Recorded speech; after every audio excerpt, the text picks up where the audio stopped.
नमस्कार। आज आप दोस्तों तो चलिए आज हम फिर से लाए हैं देश और दुनिया की तमाम छोटी बड़ी ब्रेकिंग न्यूज। तो खबरों को स्टार्ट करने से पहले एक छोटी सी रिक्वेस्ट है दोस्तों, अगर आप चैनल पर नए आए हैं तो चैनल को सब्सक्राइब कर ले और नोटिफिकेशन को भी ऑन कर ले और साथ में वीडियो को एक लाइक जरूर कर ले और वीडियो को अपने दोस्तों में ज़्यादा से ज़्यादा शेयर कीजिए। तो चलिए बढ़ते हैं खबरों की।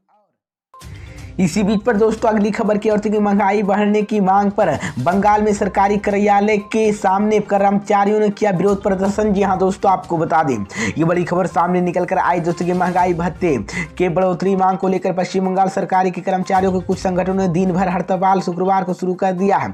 किया प्रदर्शनों के राज्य सरकारी कार्यालय से शैक्षणिक संस्थानों के गेट पर धरना दिया है। प्रदर्शनकारियों ने रेडर्स बिल्डिंग, विकास भवन, खाद्य भवन, संस्थान भवन जैसे राज्य सरकार के कार्यालय और कोलकाता नगर निगम गेट के सामने धरना दिया है। इसी तरह दूरसीय जिला मुख्यालय, कस्बों, प्रखंड विकास कार्यालय और नगर पालिकाओं और पंचायतों में भी देखे गए हैं। इस बीच में आपको बता दें कि माकपा की कर्मचारियों शाखा की एक प्रदर्शनकारियों ने कोलकाता के नगर निगम भवन के बाहर कहा कि एक के बाद एक नोटिस जारी करने के बजाय इस सरकार के राज्य कर्मचारियों के लिए डीए में बढ़ोतरी करने और अन्य राज्यों में केंद्र के कर्मचारियों की बरकरार लाने की दिशा में काम करना चाहिए। इस बीच अधिकारियों के सूत्रों ने कहा कि काम प्रभावी नहीं हुआ है। कर्मचारियों कार्यालय पहुंच पूर्व करीब 10 बजे मेदिनीपुर कॉलेज, पश्चिम मेदिनीपुर, उत्तर बंगाल विश्वविद्यालय सिलीगुड़ी और शिक्षा भवन में करप्शन डीएस के बीजेपी के आंदोलनकारियों ने मुख्य द्वारा नारेबाजी की और छात्रों के कर्मचारियों के कार्यालय प्रवेश करने से रोकने की जबरन कोशिश की। इसी बीच पर दोस्तों अगली खबर की ओर कि 2024 में चुनाव में 400 से अधिक सीटें जीतने का बीजेपी ने किया दावा। जी हां दोस्तों, आपको बता दें ये बड़ी खबर सामने निकल कर आई दोस्तों कि अगले साल होने वाले लोकसभा चुनाव के लिए महज एक साल का समय बचा है।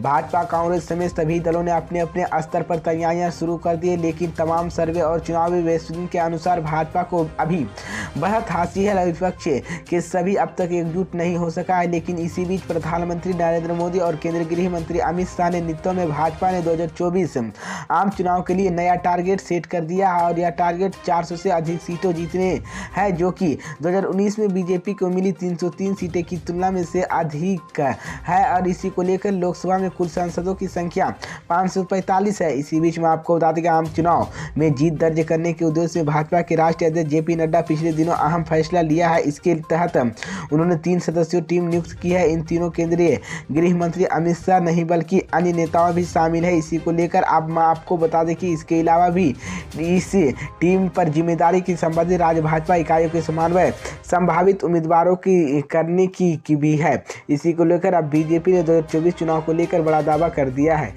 इसी बीच पर दोस्तों अगली खबर की ओर तो कि मनीष सिसोदिया को शराब घोटाले में कोर्ट से लगा डबल झटका। जी हां दोस्तों, आपको बता दें ये बड़ी खबर सामने निकल कर आई दोस्तों, शराब घोटाले में गिरफ्तारी दिल्ली के पूर्व उप मुख्यमंत्री मनीष सिसोदिया को शुक्रवार को कोर्ट से डबल झटका लगा है।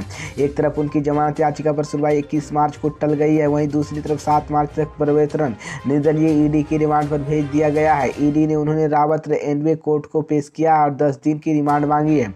1 घंटे से अधिक समय तक दोनों पक्षों की दलीलों के सुनने के बाद कोर्ट ने सिसोदिया को 7 दिन तक रिमांड पर भेज दिया है।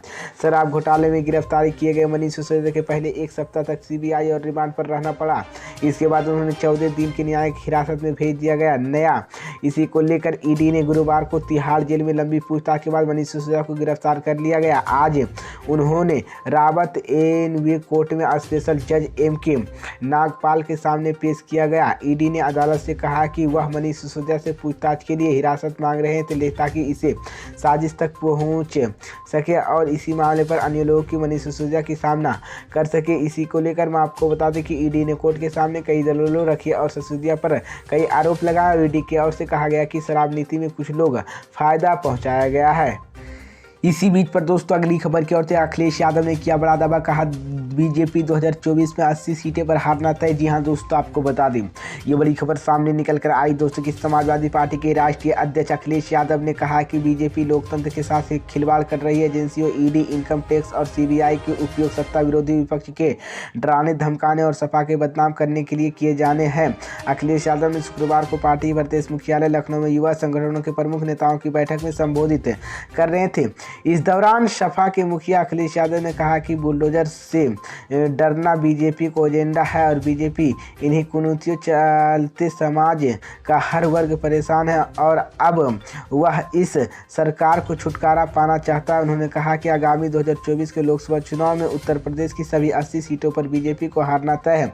समाजवादी पार्टी लोकसभा चुनाव में विपक्षी होगी और जनता हमारे पार्टी के साथ है। अखिलेश यादव ने संबोधित करते हुए कहा कि आज नौजवानों के भविष्य के आगे अंधेरे और रोटी रोजगार की कोई व्यवस्था नहीं है। पार्टी उनके लिए आवाज़ उठाती है। महंगाई बीजेपी के कारण किसान आय दोगुनी कहाँ हुई है और बिजली महंगी है और 1 यूनिट बिजली बीजेपी के राज में योगदान नहीं हुआ। फर्जी मुकदमे समाजवादी पार्टी नेताओं के फंसाया जा रहा रोजगार की दर 4.2% सच्चाई से दूरी है। इसी को लेकर अखिलेश यादव ने कहा कि 2024 में 80 सीटें पर बीजेपी को हारना तय है।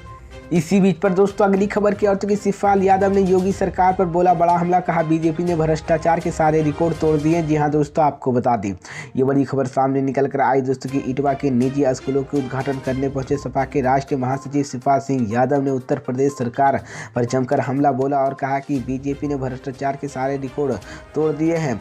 ऊपर से लेकर नीचे तक हर जगह भ्रष्टाचार फैला है। उन्होंने कहा कि सरकार जात पात के नाम से लड़ने के नाम कर रही है। दरअसल समाजवादी पार्टी के राष्ट्रीय महासचिव इटवा की एजेंसी कॉलोनी की सपा के एक निजी स्कूलों को उद्घाटन कार्यक्रम में पहुंचे।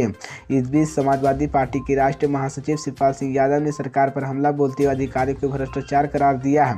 शिवपाल सिंह यादव ने कहा कि प्रदेश में बीजेपी सरकार पर सबसे बड़ी भ्रष्टाचारी और बीजेपी ने भ्रष्टाचार के सारे रिकॉर्ड तोड़ दिया। हर विभाग में जमकर भ्रष्टाचार हो रहा है। इस बीच में आपको बता दें शिवपाल सिंह यादव ने आगे कहा है कि हमने 50 साल से पहले तक समय देखा है जब आईपी और आईएएस के अधिकारी कभी झूठ नहीं बोलते थे, लेकिन अब वो अधिकारी सारे रिकॉर्ड तोड़ दिए। और उन्होंने कहा कि पूर्व पीएम चौधरी चरण सिंह ने कहा कि भ्रष्टाचार के ऊपर फैलता और इसी को लेकर आपको बता दें कि समाजवादी पार्टी के राष्ट्रीय महासचिव शिवपाल सिंह यादव ने लगातार प्रदेश सरकार पर हमलावर है।